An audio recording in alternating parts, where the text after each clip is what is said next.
네, 슈팅스탁 2부 주식 썰전으로 함께하겠습니다. 안녕하십니까, 김수연입니다. 2부 썰전에서는 전문가님과 시장에서 주목할 만한 투자 뉴스에 대해서 깊이 있게 이야기 나눠보겠습니다.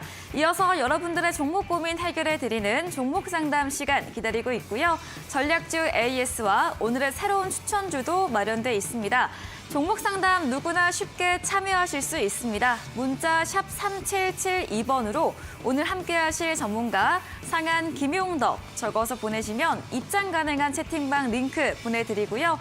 또 포털 검색창에 슈팅스타 검색하시고 사이트에 들어오셔도 종목 상담 코너가 있습니다. 종목의 이름, 매수하신 가격, 비중 올려주시면 방송 시간 통해서 여러분들의 고민 시원하게 해결해 드리겠습니다. 종목 상담 채택될 경우에는 커피 쿠폰도 함께 보내드리니까요. 많은 참여 기다리고 있겠습니다. 네, 그럼 오늘 주식 썰전 함께할 전문가를 소개합니다.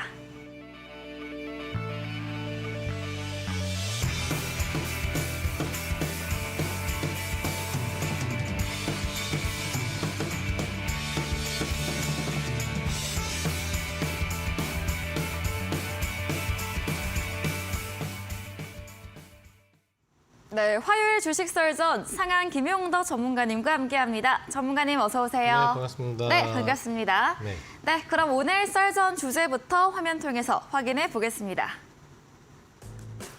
네, 첫 번째 썰전 주제입니다. 누리호의 3차 발사가 하루 앞으로 다가왔습니다. 누리호는 내일 오후 6시 34분경 나로 우주센터에서 발사될 예정인데요. 지난해 성공한 시험 발사에 이어서 올해는 실용 위성을 싣고 가는 만큼 관심이 더 쏠리고 있습니다. 이에 대한 주제로 먼저 이야기 나눠보겠습니다. 다음 주제입니다. 네, 파월 연준회장의 지난주 19일 금리 동결에 대한 언급으로 시장 훈풍이 더해졌는데요. 이러한 기조로 원달러 환율도 오늘로 5거래일째 안정세를 보이고 있습니다. 오는 25일 FOMC 의사록 발표 이후 향후 연준의 통화 정책에 대한 방향을 알게 될 텐데요. 전문가님에게 자세히 이야기 들어보겠습니다. 네, 썰전 주제 두 가지 확인해 보고 왔습니다. 첫 번째 주제 바로 열어볼 텐데요. 누리호 얘기입니다. 이제 네. 바로 내일 하루 앞으로 다가왔는데 그렇죠. 어떤 이야기일까요? 저번에도 이제 우주항공 관련된 네. 부분에 대해서 우리가 좀 다뤄봤습니다만 네. 기본적으로 앞으로의 어떤 미래 먹거리 중에 하나가 우주항공 사업이라는 거는 또 우리 시청자분들도 잘 아실 겁니다. 지금은 이제 IT에서 AI라든지 또 가솔린 차에서 전기 차량 부분 쪽으로 넘어가면서 네. 기본적으로는 반도체 시장에 대한 부분에 대한 기본 개발력 이런 부분들이 핵심 사업 영역이 되지만 앞으로 바라볼 수 있는 미래 먹거리에서는 기본적으로 로봇과 연동되는 방식이나 아니면은 지구상이 아닌 지구 외부 부분에 대한 사업 영역으로 진출할 수 있는 부분에 대해서 사업에 대한 어떤 그 투자가 확대가 되고 사업성이 이제 높아진다고 볼 수가 있겠습니다. 예전에는 섬유 사업이라든지 기본적인 어떤 곡물 사업이라든지 이런 1차 산업 부분들이 시장의 주 요소였다면 지금 같은 경우에는 그거는 이제 예전 사업으로 성장성이 떨어진다고 보고 있고 지금은 이제 IT라든지 이런 영역 부분들이 발전되고 있잖아요. 네. 그 당시만 하더라도 그 사업이 오랫동안 계속 대세 사업이 될 것이다라고 생각을 사람들이 하고 있었기 때문에 계속적으로 이런 주 사업, 그러니까 우리가 사회생활을 하는 부분에 있어서 주 사업이 되는 부분들이 이제 바뀌어 나간다는 얘기죠. 그러니까 조금 먼 얘기가 될 수 있겠습니다만 영화 같은 데서 보면은 막 우주 전함이 나오고, 네. 그다음에 뭐 우주선이 막 날아다니면서 뭐 교전을 하는 뭐 스타워즈 시리즈도 있고요. 그런 부분들이 멀게 느껴지지만 우리가 최근 뭐 200년 동안 발전해온 인류의 역사를 비교해 본다면 그리 멀지 않은 시기에 사실 현실화될 수도 있는 내용이라고 볼 수가 있을 것 같아요. 네. 그런 부분에서 지금 이제 미국이라든지 러시아 등 우주항공 기술의 강국들이 있겠습니다만 우리나라가 또 IT 강국으로서 우주항공 기술이 좀 많이 뒤떨어져 있단 말이죠. 그러니까 이거를 갖다가 하나하나 독자적으로 개발해내려면 솔직히 좀 힘든데 누가 도와줘야 되는데 사실 도와주질 않아요. 네, 미국도 그렇고 러시아도 그렇고 사실 이 우주항공 기술은 굉장히 극비 기술로 취급하기 때문에 직접적인 도움을 주지 않기 때문에 어떤 나라든지 발전을 하는 게 좀 힘들다. 우리나라는 그나마 IT 강국이기 때문에 반도체 기술력을 기반으로 이런 어떤 우주항공 부분들에 대한 기술력을 좀 많이 높여가고 있는 상태고, 또 국가 체제에서 이제 민자 체제로 넘어왔기 때문에 조금 더 어떤 예산 집행이나 이런 부분들의 걸림돌이 없기 때문에 발전적인 그런 우주항공 기술 부분들을 좀 확보할 수 있지 않을까 생각할 수 있겠습니다. 당장 내일 이제 발사가 예정되어 있고, 네. 발사 준비를 거의 다 이제 해놓고 있는, 그리고 중간에 뭐 시스템 테스트라든지 이런 걸 이제 내일까지 좀 하고 나서 발사를 할 걸로 볼 수 있겠는데, 이번 발사체의 의미는 그거예요. 누리호 2호 같은 경우에는 사실은 시험 발사라고 볼 수가 있을 것 같아요. 직접적인 어떤 인공위성체라든지 이런 거를 뭐 실었다기보다 발사에 성공할 수 있느냐, 우리나라의 자체 기술력을 기반으로 한, 전체는 아니지만 주요 그 영역을 우리나라 기술로 좀 하면서 네. 발사했던 게 이제 누리호 2호기 때문에 이와 관련된 부분에 있어서 성공 이후 3호에는 이제 발사체가 탑재가 되죠. 주발사체하고 이제 부가발사체들이 탑재가 되는데, 그래서 성공 여부가 굉장히 사실 중요하다고 볼 수가 있겠어요.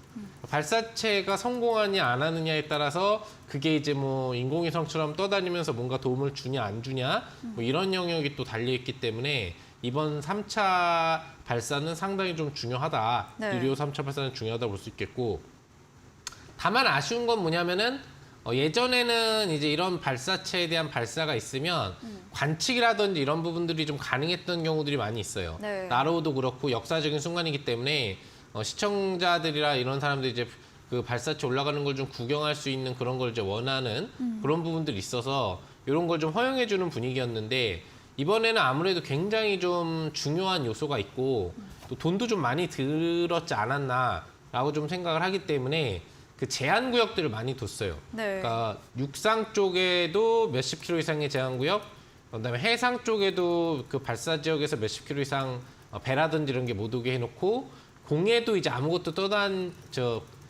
영공 같은 경우에도 아무것도 떠다니지 못하게 이제 해놨기 때문에 실질적으로 그 올라가는 부분들을 사람이 시각적으로 관찰하기에는 상당히 좀 어려운 부분들이 좀 있다라는 부분이고요. 네. 하지만 이 발사에 대한 최초 순간부터 최종 순간까지 역시 실시간으로 볼 수 있는 영상을 제공해 준다라고 얘기를 이제 하고 있기 때문에 네. 영상을 통해서 우리가 이런 발사에 대한 성공 소식이나 진행 사항들을 바라볼 수 있지 않을까 좀 생각을 해봅니다. 네. 중요한 거는 성공을 해야 되겠죠. 그쵸. 왜 그러냐면은 실패를 하면은 다시 재도전을 하는데 문제점을 파악해야 되고, 또 뭔가 이제 기술이 문제가 있다면 시간이 오래 걸리기 때문에 사실 성공을 해야 다음 단계로 발돋움하고 좀 더 큰 발사체를 만들 수 있고 뭐 이런 부분들이기 때문에 뭐 스페이스 X처럼 금방 뭐 최고의 기술력을 갖기는 좀 어렵겠습니다만 네. 또 우리나라도 나름 하나 그룹에서 이런 부분들을 좀 많이 추진을 하고 있기 때문에 이번 그 발사체가 성공을 해서 누리호가 3차 발사에 성공을 해서 관련주들과 관련 산업에 좀 힘을 실어주면 좋을 것 같고요. 기본적으로는 이제 우주항공 관련주들의 기대 심리가 좀 올라오고 있는 상태입니다. 예상외로 준비 과정까지 중대형주급 직접적으로 연계관계가 좀 많이 되어 있는 애들 같은 경우에는 최근에 덜 움직였던 것 같아요. 네. 차트를 보시면 이제 직접 매개체라고 볼 수 있는 하나 에어로스페이스 같은 경우에는 이전 준비 과정에서 미리 반등이 좀 많이 나왔고요. 그리고 오히려 좀 최근 근접 기간에 들어서는 이제 조정 눌림 그런 부분들이 나오다가 다시 이제 발사를 임박해주는 구간대에서 반등이 나오고 있죠. 내일 만약에 발사에 성공을 한다면 장대항공 기대치를 이제 가질 수가 있고 직전 고점 돌파를 기대해 볼 수 있다고 볼 수 있겠습니다. 왜? 발사 직전에 최고점 돌파가 나오고 있는 게 아니기 때문에 발사해가지고 성공을 했을 때 시세가 나온다고 볼 수 있거든요. 그렇기 때문에 발사 성공 시 이제 우주항공 관련주들의 관심을 가져볼 수 있다라는 거 기억을 해주시면 좋을 것 같고요. 당연히 실패 시에는 급락이 나오겠죠.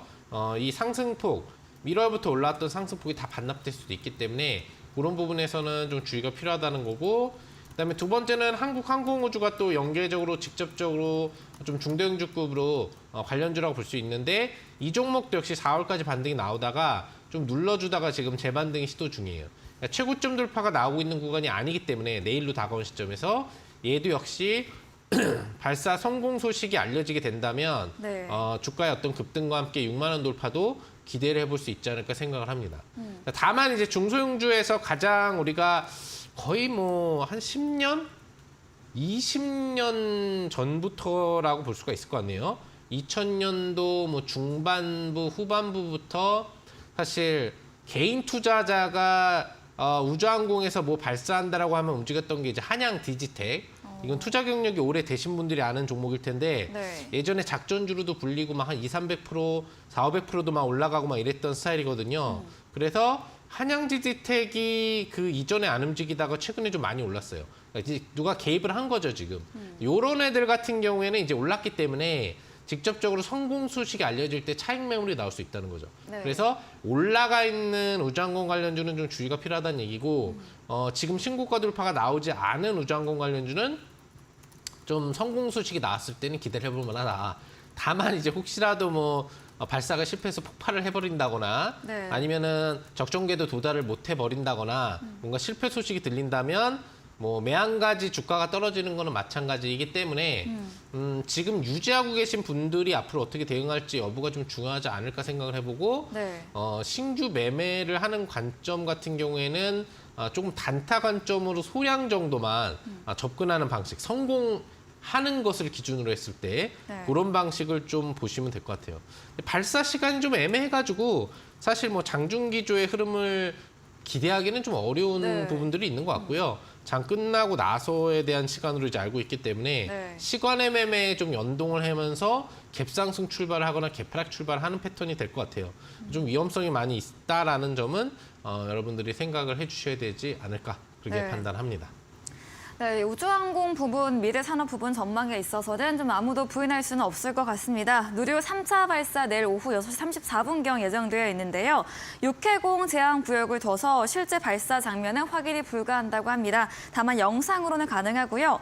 이런 우주항공주들 기대로 심리가 올라오면서 하나 에어로스페이스 같은 경우에는 근접 기간은 조정 나오다가 최근 이 거래에 다시 강세를 나왔고요. 내일 성공 시 장대 양봉 예상해 드렸습니다. 실패 시에는 급락 부분 염두에 두시고 성공한다는 전제하에 신고가 돌파하지 않은 종목들 위주로 상방 기대해본다. 이렇게 의견 드렸습니다. 다음 주제로 이어가 보겠습니다. 네, 이 파월 연준 회장은 지난 주말에 이제 금리 동결을 언급을 했는데 또 네. 간밤에는 이제 매파적인 연준 의원이 두 번 더 인상이 나올 수 있다. 또 이런 네. 이야기를 하기도 했습니다. 불러든가 네, 불리든가 맞아, 제임스. 뭐. 네. 네, 뭐. 그리고 이제 미 부채 한도 협상은 언젠가는 합의가 될 거로 이제 좀 네, 그런 네. 기대감이 나타나고 그렇죠. 있는데요. 한번 네. 이야기 들어볼게요.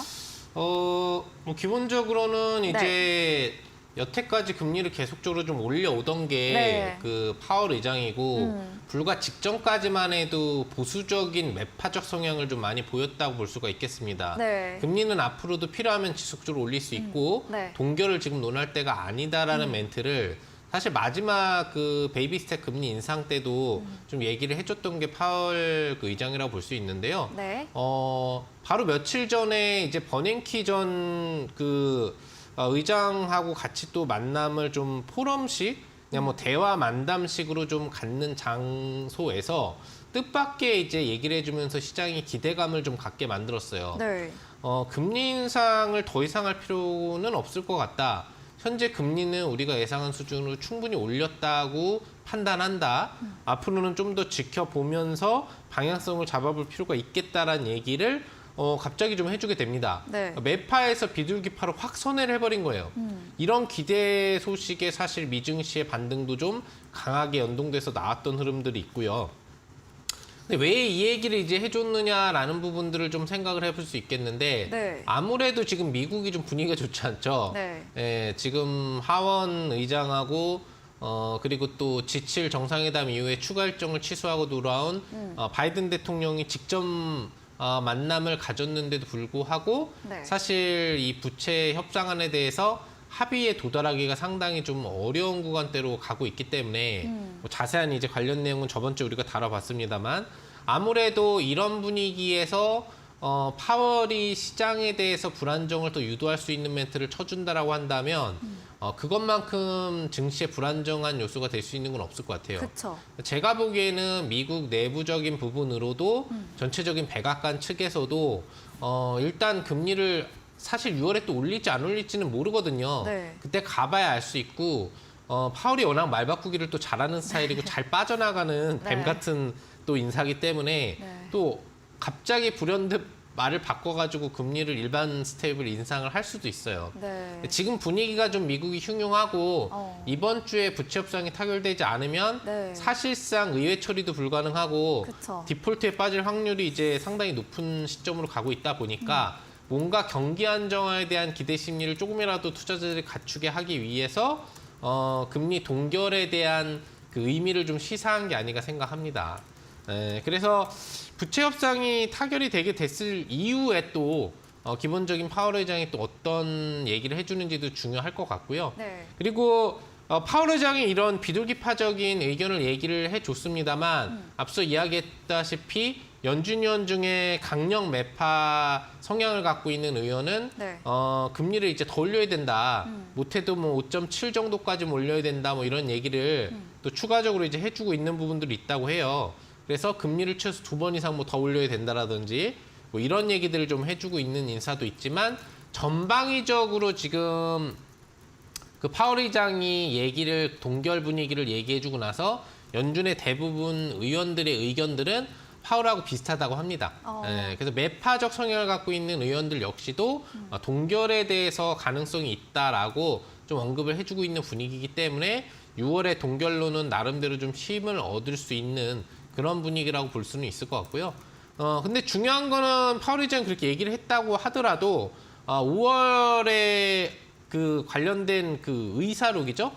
관련된 4월 의사록, 그 부분에 대한 의사록이 이제 공개가 되죠. 공개가 되기 때문에 기본적으로 내일 이제 새벽 기준이라고 볼 수 있겠죠. 미국 시간으로 24일이니까 새벽 시간에 이제 공개가 된다고 볼 수가 있겠는데 여기에서 이제 만약에 연준 위원들이 어떤 얘기를 했느냐. 저번에 금리를 0.25% 인상하면서 다음 금리 정책을 어떻게 짰느냐가 여기 이제 의사록이 좀 내포가 돼 있기 때문에 여기에서 비둘기파적인 성향이 강했느냐 아니면 매파적인 성향이 강했느냐 여부가 또 변수가 될 수가 있을 것 같아요.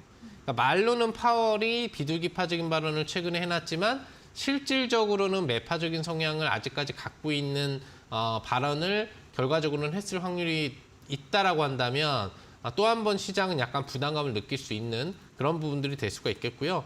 그래서 의사록이 시장에 끼치는 영향은 절대적으로 크지는 않지만 미증시를 하루 정도 상승이냐 하락이냐를 좌지우지할 정도의 힘을 갖고 있습니다. 의사록에서 매파적인 성향이 나왔다라고 하면 그날 미증시는 조정으로 끝나게 되거든요.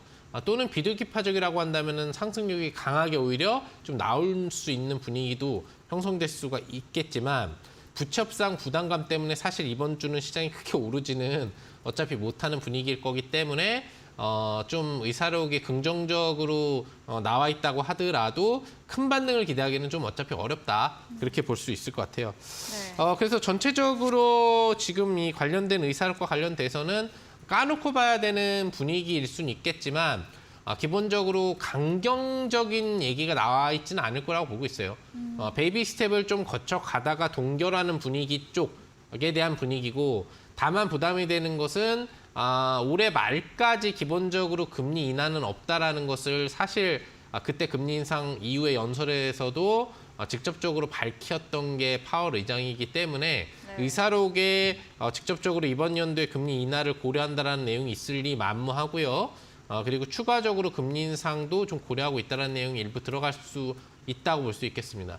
전체적으로 굉장히 긍정적인 의사록이 나오지는 않을 것 같아요. 이전 내용이기 때문에 그 이후에 지금 한참이 지난 다음에 파월이 사실 동결론을 좀 힘을 실어 놓은 거기 때문에 의사록에는 동결론이 있을 가능성이 좀 적다.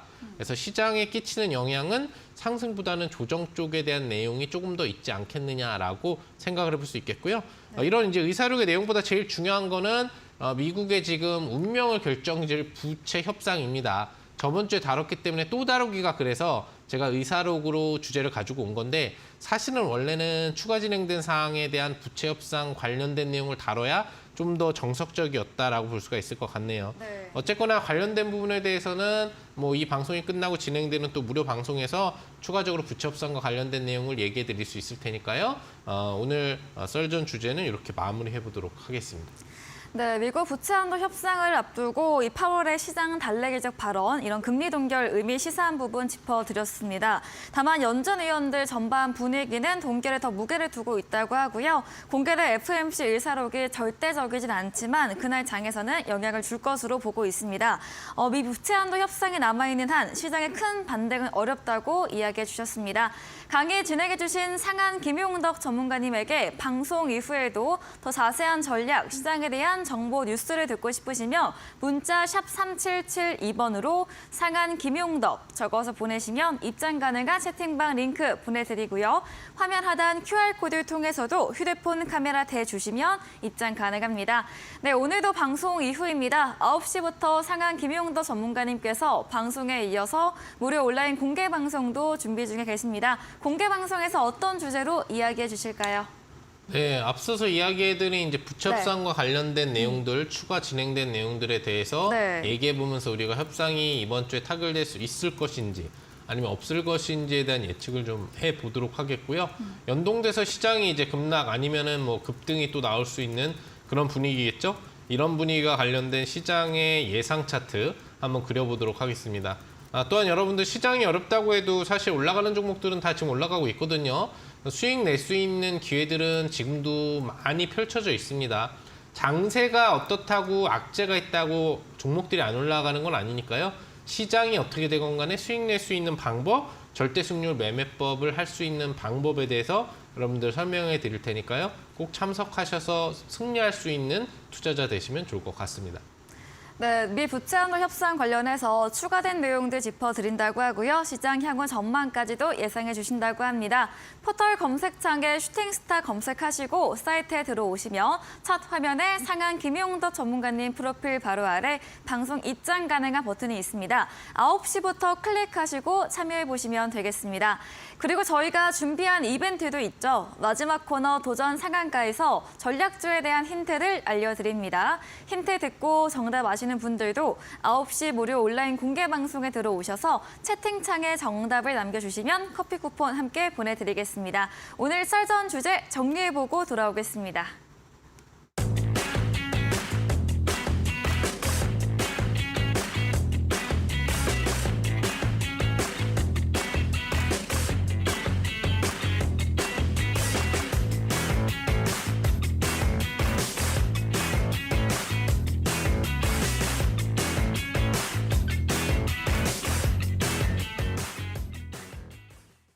네, 이어지는 코너 여러분들의 종목 고민 해결해 드리는 시간입니다. 바로 첫 번째로 올라온 종목부터 확인해 보겠습니다. 종목의 이름은 포스코 엠텍입니다. 매수가 32,000원, 비중 15%이고요. 오늘 2차 전지 비롯해서 이런 포스코 엠텍 리튬 관련주 좋은 흐름 보였습니다. 6% 넘게 상승하면서 22,800원 종가 형성했거든요. 포스코 엠텍의 전망과 함께 2차 전지 부분도 좀 여쭤보고 싶어요. 네, 아무래도 2차 전지에 대한 투자자분들의 관심이 상당히 좀 많을 거라고 보고 있습니다. 불과 한두 달 전만 하더라도 2차 전지 관련주들이 또 강세를 좀 보여줬었고 그런 흐름이 사실 우리 증시를 좀 오버 반등으로 이끌어서 4월 후반부터 좀 급락으로 좀 이끈 영향이 또 있긴 하지만 왜곡된 상승이 나와버려가지고 왜곡된 하락이 나왔거든요. 그리고 이제 진정이 되면서 2차 전지 관련주들도 바닥을 잡으면서 올라가려는 그런 분위기들이 형성되고 있을 것 같아요. 사실 포스코 엠텍이 2차 전지에 직접적인 뭐 사업을 한다라고 볼 수 있는 건 아니고 기본적으로 포스코 그룹은 이제 철강 관련 그룹이기 때문에 이런 관련된 물질 부분들이 사실 부산물로 나온다라는 부분들이 좀 더 강할 것 같습니다.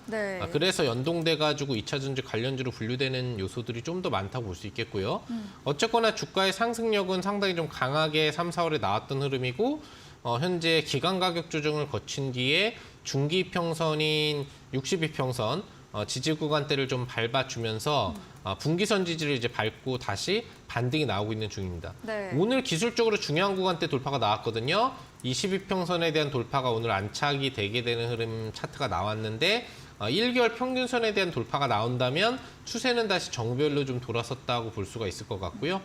분봉상의 흐름 부분들을 놓고 본다라고 한다면 30분봉상의 22평 추세 상단에 역시 주가가 위치해 있기 때문에 연속적인 상승력이 계속 이어질 수 있는 차트라고 보시면 될 것 같습니다. 그래서 30분봉 22평 구간 추세 현재 22,500원 정도 가격권으로 올라오고 있는 이 2평 추세에 대한 지지를 밟고 올라가 준다라고 한다면 내일도 상당히 탄력적인 반등이 기대될 수 있는 라인이라 볼 수 있겠고요. 만약에 이 구간대에 대한 이탈이 나온다면은 좀 눌림이 나올 수도 있겠죠. 중기적인 흐름을 놓고 본다라고 한다면 시장이 이번 주는 좋지 않을 걸로 보이겠습니다만 부채 협상이 타결되고 실제 미국의 어떤 금리가 동결 분위기로 돌아간다면 시장에 더 이상 악재는 사실 존재하기 어려운 그런 포인트로 들어갈 수가 있겠습니다. 그래서 시장이 점진적인 반등이나 상승 추세로 갈 수 있는 시기가 좀 더 빨라질 수 있겠고요. 그런 상태에서 이제 2차전지 관련주는 어떻게 보면 최근 시장에 있어서 시총 관련주로서 좀 영향력을 많이 행사하고 있기 때문에 당연히 추가 반등이 나올 수도 있다고 볼 수 있는 것 같네요. 그래서 중기적인 흐름에서도 다시 직전고점 도전 가능성이 단기적인 부분은 아니지만 한 1, 2, 3개월 차 구간대에서는 가능성이 있으니까요. 보유하고 있는 관점 기조 3만 원이라는 매수 가격 정도는 충분히 앞으로 회복될 수 있지 않을까 생각해 봅니다. 약간 한 달 이상 홀딩 기간을 생각하시면서 유지 의견을 드리도록 하겠습니다. 네, 포스코엠텍 조정세 이후에 지지 구간 올라오면서 다시 반등세가 나오고 있습니다. 30분 봉상으로도 연속적 상승 추세 나오면서 22,500원 위 구간에서 움직인다면 상방 전망해 드렸고요. 이 구간 이탈 시 눌림 의견 드렸습니다. 3만 원 회복 가능으로 한 달 정도 홀딩 의견 드렸습니다. 다음 종목입니다. 삼부토건이고요. 매수가가 3,320원, 비중 20%입니다. 어제 오늘 이런 재건 관련 뉴스로 강하게 상한가로 올라오긴 했지만 지금도 손실 구간에 많이 있고요. 네. 한 작년 3월경 오래 몰려 계시거든요. 네. 삼부토건이 이 시세로 더 올라올 수 있을까요? 정말 올라온 거는 뭐냐면은 네. 지금 상한가가 두 방이가 그러니까요. 있는데 그러니까요. 아직도 손실 중이시라는 거. 매수가가 3,000원, 320원이시니까 네. 가격적으로는 작년 초에 들어가셨을 확률이 높네요. 네. 작년 초 요 구간대가 딱 3,320원대가 있거든요. 야, 급등한다 들어가자 사자 했는데 고점이 잡히더니 시장이 계속 조정이 나온 거죠. 네. 그러니까 뭐 어떤 종목이든 떨어지는 시장 영향을 받고 지금 이제 다른 재료와 함께 반등이 나오는 그런 부분이 되겠는데 우크라이나 이제 재건 관련주로 좀 분류되면서 강력한 좀 급등이 나왔다고 볼 수 있는 부분일 것 같아요. 네. 그러니까 원래는 이제 우크라이나 재건 관련주로 분류가 됐다 말았다 했었어요. 네. 그러니까 작년 초반기 같은 경우에 재건 관련주로 분류되는 애들이 좀 힘을 많이 내줬는데 그때 주도주는 아니었지만 건설 관련주들이 아무래도 이제 재건 사업을 하는데 신규 건설 그 건물을 지어야 되기 때문에 연계 자재라든지 관련된 재료들 또는 건설 직접 참여 업체들이 수혜성이 이제 거론되는데 작년에 이제 중반부에 흐름 부분들이 나왔을 때도 또 우크라이나 재건 관련 얘기가 하반기에도 나왔었거든요. 네. 이때도 관련주가 급등이 많이 나왔었는데 이때는 건설주가 사실 거의 못 움직였단 말이죠. 지금 같은 경우에도 우선 재건주로 좀 얘기가 나오고 있는 뭐 데모라든지 핵심적인 종목은 사실 데모라든지 네. 아니면은 현대 에버다임 제가 여러분들한테 뭐 추천주로 드렸었던 네, 이따 AS 있죠. 그렇죠. 네. 네. 네, 이런 애들이 재건 관련주로 분류가 되면서 네. 선반등이 좀 나왔었거든요. 그리고 오늘까지 또 이제 폴란드에서 뭐 원희룡 장관이 이제 네. 폴란드 그 재건부 대표를 만나가지고 이제 우리나라 그 우크라이나 재건 시 참여하는 부분에 대한 얘기들도 이제 나누고 있기 때문에 네. 이런 재료가 건설 종목들 일부에 좀 영향을 준 게 아닌가 생각을 해볼 수 있겠어요. 그래서 오히려 메인 주도 역할을 하고 예전부터 강세를 좀 보였었던 데모 보시면 작년에도 재건 관련 얘기나 평화회담 관련 얘기가 나올 때마다 대파동이 나왔었던 종목이거든요. 대장주죠. 그다음에 뭐 현대 에버다임 같은 경우에도 보면은 그런 흐름 부분들이 좀 나오는 시기에서 상승력이 강하게 나왔던 흐름이란 말이죠. 근데 이번 같은 경우에는 상승력이 조금은 좀 적게 나오는 그런 부분들이 이번 파동에서 좀 있지 않나 생각을 해볼 수 있겠고 원대장주들이 좀 적게 움직이는 것 같고 네. 지금 후속으로 그냥 건설업종이라는 명칭 하에 네. 변동성이 좀 강하게 나온 게 아닌가 생각을 해볼 수 있겠어요. 그렇다고 뭐 모든 건설 관련주들이 오늘 강세 흐름 부분들을 뭐 다 준 거는 또 아니기 때문에 네. 얘가 좀 특징 움직임으로 좀 삼부토건이 더 강세를 보였지 보시면 상승률 상위 종목의 건설주가 그렇게 보이진 않죠. 그렇게 많은 건설주가 움직였다고 좀 볼 수는 없기 때문에 네. 좀 특정 작업, 수급으로 온 건가요? 네, 작업 세력이 좀 들어가면서 네. 관련주를 좀 끌어올린 게 아닌가 생각을 해봅니다. 그렇다고 한다면 오히려 긍정적인 게 더 끌어올릴 수도 있다는 얘기죠. 네. 뭐 같이 움직이는 게 아니라 따로 독단적으로 변동성을 유도하고 있기 때문에 충분히 추가적인 연속 상한가를 또 만들어갈 수도 있겠고요. 네. 매수가 회복까지 가기에는 아직까지도 좀 먼 길이 남아있기 때문에 어려울 수는 있겠지만 충분히 손실폭은 좀 회복될 걸로 볼 수가 있겠고요.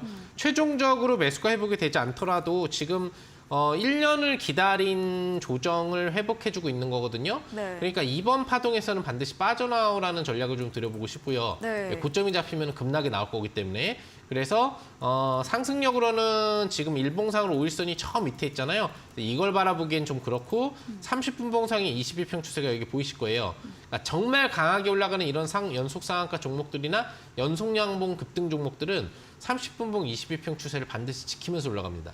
이게 깨지면은 그냥 추세가 끝난다고 보시면 되기 때문에 네. 최종적인 매도 사점을 요 30분 봉 22평으로 잡고 앞으로 대응을 해주시면 되지 않나 생각해 봅니다. 네, 삼부토건 건설 재건 묶이면서 수급으로 더 강하게 올라온 점 짚어드렸고요. 매수가 회복까지 남아있지만 손실폭 회복될 것으로 이번 파동 통해서 정리해보는 의견 드렸습니다. 다음 종목은 진매트릭스입니다. 매수가 6,000원, 비중 10%이고요. 오늘 진매트릭스 장중에 22% 급등, 마감도 14% 오르면서 거래 끝이 냈습니다. 손실 구간에 있고요. 진단키트 관련 종목들, 네. 그럼 군대 때문에 올라간 건가요? 엠폭스 관련인가요? 네, 뭐 그 내용이 네. 지금 기본적으로 좀 있는 것 같고요. 네. 엠폭스에 대한 뭐 지금 국내 감염 추정 환자 추가적으로 뭐 나왔다라는 소식들이 최근에 이제 들리면서 관련돼서 이런 거를 이제 알아내려면 요즘에는 다 진단 키트를 통해서 네. 확인을 해줘야 되죠. 그런 이제 수요가 확대되는 재료가 나올 때마다 네. 반등 흐름들이 이제 나올 수 있다고 볼 수 있겠어요. 기본적으로는 사실 이제 코로나는 일반 독감으로 취급하는 형식이 됐기 때문에 네. 이 코로나 관련된 진단 키트에 대한 사용 빈도가 급격히 늘어갈 확률은 좀 낮다고 볼 수가 있기 때문에 간간히 이렇게 나오는 뭐 이제 독감 얘기라든지 네. 아니면 신종 그 병원균 얘기가 나오게 되면 네. 이와 관련돼서 이제 진단 키트 관련주나 그 관련 치료제 관련주군들이 좀 움직인다고 볼 수 있겠죠. 저번 달에 벌써 한번 강하게 움직여주고 고점 파동이 나온 다음에 조정을 받고 있던 종목이거든요. 기간 가격 조정을 다 받아주고 난 뒤에 다시 바닥을 기고 있던 시기에 이제 재료가 나오면서 주가의 어떤 급등이 시도됐다고 볼 수 있는 그런 부분이기 때문에 연속적인 반등이 조금은 더 나올 수 있다고 판단은 해볼 수 있을 것 같네요. 네. 근데 매수가가 이제 6,000원이시니까 여기까지 복귀력이 나올 것이냐라고 본다면 우선적으로는 확률상으로 가능성이 조금 적다라고 볼 수가 있는 게 임팩트 있는 재료면은 첫 급등이 상한가로 나와야 되는데 준상한가 흐름 정도로 나오고 끝났다라는 얘기는 연속 반등력이 강하게 나오지 않는 이상 단기 파동에 머물 흐름일 확률이 높다고 볼 수가 있겠죠. 네. 6,000원 도달을 안 하고 다시 밀릴 수가 있다는 얘기인데 그러면 또 언제 올라갈지는 좀 알 수 없는 그런 국면에 들어갈 수가 있겠습니다. 네. 개인적으로는 5,500원 돌파가 나온다라고 한다면 6,000원에 꼭 도달하지 않는다고 하더라도 부분 비중을 축소해 나가시는 방식이 좀 더 좋지 않을까. 그리고 최종적으로 6,000원 돌파가 나온다라고 한다면 그때는 익절 위주의 전략을 가져가시는 게 좀 더 좋을 상황이 아닌가 그렇게 분석을 해보겠습니다. 네, 진매트릭스 5,500원 돌파 선에서 비중 축소 전략 드렸습니다. 오늘 종목 상담은 여기까지 진행해 보겠습니다. 더 원하시는 분들은 문자 샵 3772번으로 상한 김용덕 적어서 보내시면 입장 가능한 채팅방 링크 보내드리고요. 포털 검색창에 슈팅스타 검색하시고 사이트에 들어오셔도 종목 상담 코너가 마련되어 있습니다. 종목의 이름, 매수하신 가격, 비중 올려주시면 방송 시간 통해서 고민들 해결해 드리겠습니다. 저희는 포트폴리오 AS 시간으로 돌아오겠습니다.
네, 전략주 AS 시간입니다. 전문가님께서 방송 중에 추천드린 종목에 대해서 어떤 전략 필요할지 이야기 나눠봅니다. 첫 번째 종목입니다. 지난 방송 추천주였습니다. 5월 17일에 매수했던 퍼스텍인데요. 먼저 박수 한번 칠까요? 네, 와. 네.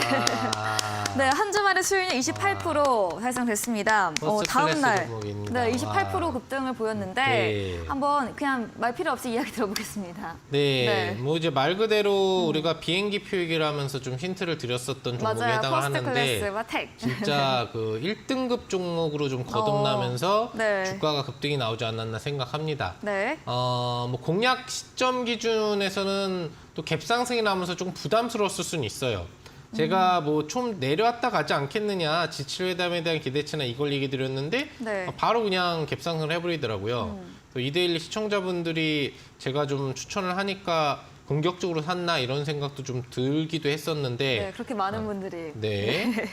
이 정도로 과연 열심히 우리 이데일리 시청자분들이 사셨을까 생각도 좀 들고요. 네. 어쨌거나 조금 부담스럽지만 편입을 하신 분들은 그만큼 금상첨화의 수익을 바로 다음 날 가져가실 수 있었을 것 같고요. 네. 30%에 가까운 수익률이 진행이 됐기 때문에 누구나 차익 실현이 가능한 구역을 좀 즐기시지 않았나 생각합니다. 네. 공식적으로도 노란톡방을 통해서 매도 의견을 사실 드렸던 종목이고요. 네. 지금도 매도가 충분한 수익으로 가능한 구간대에 해당을 하기 때문에 이 종목은 뭐 볼 것도 없이 이제 차익 실현 관점으로 앞으로도 계속 좀 대응해 주시면 되는 종목이 될 것 같아요. 예상 외로 이제 뭐 방산주 같은 경우가 그 지칠 회담 이후에 탄력적인 변동성을 뭐 주지는 이제 못했지만 네. 이렇게 퍼섹은 또 개별적인 추가 재료들도 있었던 종목이기 때문에 그 연동 소식에 의한 변동성도 좀 강하게 나온 게 아닌가 생각을 해보고요. 네. 어쨌거나 이 종목 공략하셔서 수익 내신 또 이데일리 시청자분들 YG 플러스에 이어 최근 네. 근접 종목들이 좀 성과가 좋은데 맞아요. 축하들 드린다는 말씀 드리면서 마무리하도록 하겠습니다. 네, 퍼스트의 전문가님의 채팅방에서 매도 사인 그날 드렸습니다. 수익 실현 축하드립니다. 다음 종목 넘어가 보겠습니다. 5월 10일에 매수했던 빅텍 방산주이고요. 지난주부터 상승 추세가 나오고 있습니다. 오늘도 강보합 마감이 됐는데요. 빅텍은 어떤 전략 필요할까요? 요거는 뭐 내비둬도 되기는 하는데 네. 아무래도 이제 노란 톡방에서 어떤 전략을 드렸는지가 중요하잖아요. 그쵸. 그 전략 기준으로는 이제 매도 사인이 나갔습니다. 네. 한마디로 익절 사인이거든요. 지금 가격 수준이 여러분들이 5월 10일 날 공략하셨을 때의 어떤 그 매수가보다 조금 높은 수준이에요. 그러니까 약수익 정도가 나오고 계셨을 거예요. 시가가 5,200원이니까 지금 5,250원이면 뭐 한 1% 정도 또는 2% 정도, 3% 정도의 수익이 최근에 왔다 갔다 거리고 있는데 얘를 우리가 보게 하고자 한 목적은 지출회담이 끝나고 나서 그 다음날 월요일 갭상승이나 뭐 이런 어떤 중국이라든지 러시아에 대한 견제책 또 북한에 대한 한미일 회담에서 뭔가 압박을 주면서 방산주의 변동성이 유도될 만한 그런 나라들의 행동 이런 거를 주말 중에 좀 예측을 했던 건데 네. 특별한 게 없었어요. 네, 그러니까 방산주가 사실상 이제 월요일 날 급등할 추가적인 개별 재료가 크게 나오진 않았거든요. 네. 그러니까 굉장히 심심하게 보시면 움직이고 있어요. 그러니까 바닥이기 때문에 갖고 있어도 되는데 네. 뭐 북한이 도발을 하건 뭘 하건 간에 이 지정학적인 리스크 이슈는 언제든지 나올 수 있고 기술적으로는 부담이 없잖아요. 근데 우리가 계획했던 재료는 사라졌기 때문에 사실 무리하게 포지션을 늘려서 가져갈 필요는 없는 거죠. 네. 그러니까 수익이 나서 손실 안 보고 있을 때 또 이러다 시장 분위기가 좋아지고 부채 협상 타결되고 시장이 날아가 버리면 다른 애들의 투자에서 수익을 낼 수 있는 비중을 방산주를 잡아놓고 있다가 계좌 수익이 정체될 수가 있거든요. 네. 그런 관점에서 노란톡을 통해서 어제 기준부터 익절을 하라라고 얘기가 나갔기 때문에 지금 보유하고 계신 이데일리 시청자분들도 계신다면 이 종목은 개별 판단을 하시면 되겠지만 공식적으로는 목표 수익률과 관계없이 익절로 마무리를 한다. 그리고 개별적으로 들고 가시고 싶으신 분들은 매매법을 적용하면서 5월 중으로는 계속 지켜봐도 상관은 없을 것 같다. 이렇게 마무리 드리도록 하겠습니다. 네, 지정학적 리스크 일부 해소될 경우 대비해서 비중 확대는 보수적 의견, 또 익절 라인 제시해드리면서 정리 의견 드렸습니다. 다음 종목은 2월에 매수했던 현대 에버다임. 아까 그런 종목 상담 때 3부 토건 진행해 주시면서 언급됐던 종목입니다. 오랜만에 AS 주셨는데요. 이야기 네. 들어볼게요. 네, 현대해버다임이 사실 엊그저께 흐름이 굉장히 좋았어요. 네, 완전 뿜어내던데요. 네, 그래가지고 개인적으로 야 이거 오늘 상한가 한번 가는 거 아니야? 이런 생각도 있었고요. 사실 이제 왜 그랬냐면은 그 시점에 그 우크라이나의 직접적인 또 장관하고 네. 우리 장관이 이제 만남을 가지면서 네. 지금 여러분들 많이 얘기 드렸겠습니다만 우크라이나 재건 총 그 수혜 금액이 1,200조 원, 1,200조 원의 어떤 수주를 누가 얼마나 따갈 거냐에 대한 경쟁을 들어가는데 직접적으로 우크라이나의 그 재건 관련 그 담당자가 우리나라한테 도움을 요청한 거죠. 제가 저번 주인가 그 전 주부터 강조해드렸을 것 같아요. 우크라이나 재건 관련주를 관심을 가져야 된다. 왜 재건 관련 이슈가 뜰 거다라고 강조를 여러분들한테 네. 방송을 통해서도 지칠회담과 연동돼서도 얘기 드리고 네. 무료 방송에서도 강조를 해드렸죠. 그러니까 재건 관련주들이 지금 뜀박질을 굉장히 강하게 좀 해주는 흐름이 나온 게 사실이고 아쉬운 거는 좀 임팩트 있는 반등보다는 단기 급등 형식으로 좀 진행이 됐다라는 거예요. 물론 현대 에버다임이 주도주가 아니라 실질적으로 직접적인 그 주도주 같은 경우에는 데모였기 때문에 네. 요거는 이제 뭐 저희 가족분들하고 저희가 이제 매매를 해가지고 결과를 사실 낸 종목이고요 어제. 그래서 네. 공식적으로 얘기를 드릴 수는 없겠지만 네. 우리 이데일리 시청자분들한테는 이제 현대 에버다임을 드렸던 건데 역시 후속주다 보니까 주도주가 더 튕겨가지 못하고 상한가를 찍지 못하니까 네. 상승력이 좀 강하게 나오지는 이제 못했던 것 같아요. 네. 그래서 매수가에 대한 어떤 회복력이나 이런 게 잠시 나왔었던 걸로 좀 볼 수가 있겠는데 다시 눌러줘서 우리가 좀 시간 투자를 더 해야 되느냐 말아야 되느냐 여부로 들어간 것 같습니다. 제가 보기에는 앞으로 이제 재건 이슈는 계속될 것 같아요. 좀 눌러준다고 하더라도 지금 유럽 정상들을 비롯한 우크라이나 내부적으로도 재건 논의가 되고 있다는 얘기이기 때문에 휴전협정이나 이거를 좀 준비하고 있다는 얘기거든요. 그래서 앞으로 재건 관련주가 좀 뜀박질을 다시 강하게 하면서 이런 작년에 나왔던 두 번의 흐름을 충분히 나올 수 있는 시기 올해 도래할 걸로 보이기 때문에 그런 중기관점이라고 한다면 들고 있어도 상관없지 않나. 그래서 홀딩 의견을 드려볼 수 있겠습니다. 네, 재건 이슈 지속될 것으로 봐주시면서 중기적 관점으로 홀딩 남겨드렸습니다. 다음 코너 도전 상한가에서는 전략주에 대한 힌트를 알려드립니다. 힌트 듣고 정답 아시는 분들 9시 상한 김용덕 전문가님의 무료 온라인 공개 방송 들어오셔서 채팅창에 남겨주시면 커피 쿠폰 보내드리겠습니다. 마지막 코너 도전 상한가로 돌아오겠습니다.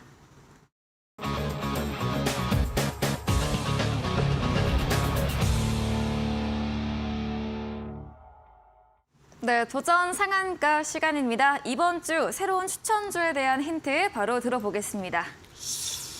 자, 또 재밌는 힌트 하나 해야죠. 네, 그렇죠. 긴장하실 필요는 없어요. 네, 뭘 제가 보이나요? 느껴지나요? 저희 긴장하게?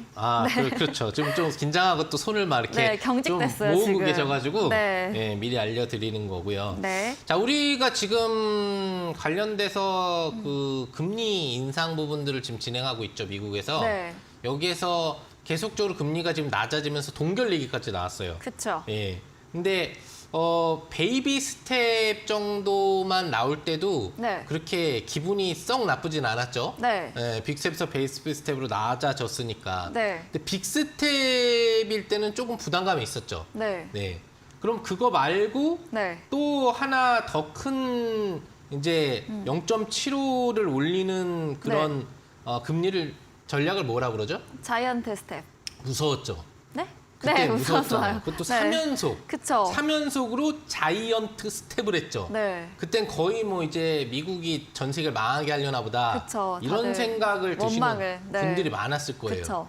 근데 개인적으로 지금 오늘 제가 가지고 나온 종목이 네. 이런 그 미국의 자이언트 스텝 같은 전략과 네. 비슷할 정도로 사실은 좀 암울한 어. 암울한 그런 종목이라고 좀 볼 수 있겠어요. 네. 빅스텝이나 아니면은 베이비 스텝의 스타일이라고 한다면은 좀 부담 없이 우리가 지켜볼 수 있겠는데 네. 이 종목은 자이언트 스텝 느낌이에요. 네. 느낌일까요? 아니면 그거일까요? 예, 느낌인데 네. 이게 이제 금리에서는 자이언트 스텝이 안 좋지만. 공포잖아요. 우리에게는 공포지만. 네. 네. 근데 주식 시장에서는 이제 자이언트 스텝을 올라가는 쪽으로 본다. 아. 금리 말고 주식에서 올라간 쪽으로 본다면 네. 또 긍정적으로 해석할 수 있는 면도 있지 않나 생각을 해봅니다. 네. 그런 걸 참조하셔가지고 이제 종목 설명을 들으시면 되겠고요. 오늘 아무튼 힌트는 비교적 쉬웠네요. 네. 주식계의 그 네. 금리 말고 네. 주식계의 자이언트 스텝 같은 종목이다라고 네. 보시면 되겠고요. 그 정도로 성큼성큼 큰 발걸음을 가져가면서 위로 뜀박질할 수 있는 종목이다. 그렇게 생각하시면 될 것 같습니다. 자, 하고 있는 사업은 이제 메타버스 사업 영역을 가지고 있고 리얼타임 증강현실 사업의 우리나라 대표 종목이라고 보시면 되겠습니다. 네. 뭐 광고나 영화 이런 데 특수효과들을 보시면 와 정말 화려하다, 와 이게 가능해라고 하는 그런 스타일의 어떤 현실 불가한 수준의 특수효과들이 좀 많이 나오는데 네. 이런 부분들을 현실 가능하게 만들어주는 게 자이언트 SP이 하고 있는 특수효과라고 볼 수가 있겠고요. 네. 우리나라에 있는 가장 발전된 있다라고 하고 있는 메타버스 관련 기술력을 보유한 2대 종목 중에 한 종목이라고 보시면 되겠습니다.